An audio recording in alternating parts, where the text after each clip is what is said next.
The aroma of artisan sourdough, lovingly crafted by Penelope, hung heavy in the air, battling with the faint whiff of patchouli oil emanating from Giles's meditation corner.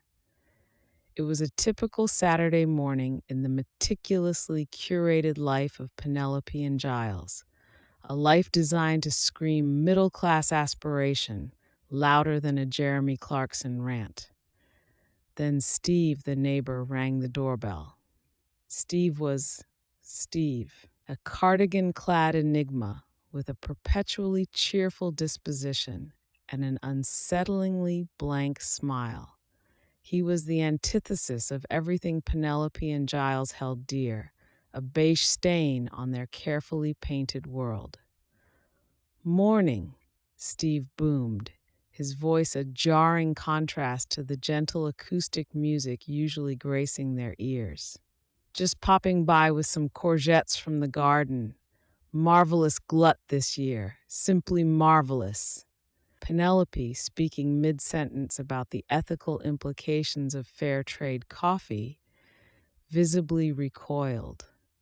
Giles, however, ever the diplomat and secretly terrified of confrontation, ushered Steve in. The courgettes, monstrously oversized and vaguely phallic, were deposited on their reclaimed wood coffee table. Steve launched into a monologue about the joys of organic gardening, his eyes gleaming with an unnerving intensity. Penelope, struggling to maintain a veneer of politeness, excused herself to check on the sourdough. As the weeks passed, Steve's visits became more frequent, more intrusive. He'd borrow tools, leaving them caked in mud. He'd offer unsolicited gardening advice, critiquing Penelope's painstakingly arranged lavender bushes. He'd even start leaving little gifts, misshapen pottery, aggressively bright-knitted scarves on their doorstep. Giles, initially amused, began to feel a creeping unease. Penelope, driven to the brink of madness by Steve's relentless cheerfulness, started locking the doors. Their carefully constructed harmony was dissolving, replaced by a simmering resentment, not just towards Steve, but towards each other. One evening, Steve invited them to a barbecue. Penelope, fueled by cheap Prosecco and desperation, finally snapped. "Steve," she slurred, "why are you doing this? Why are you haunting us?" Steve's smile didn't falter. "Haunting?" he chuckled, a low, unsettling sound.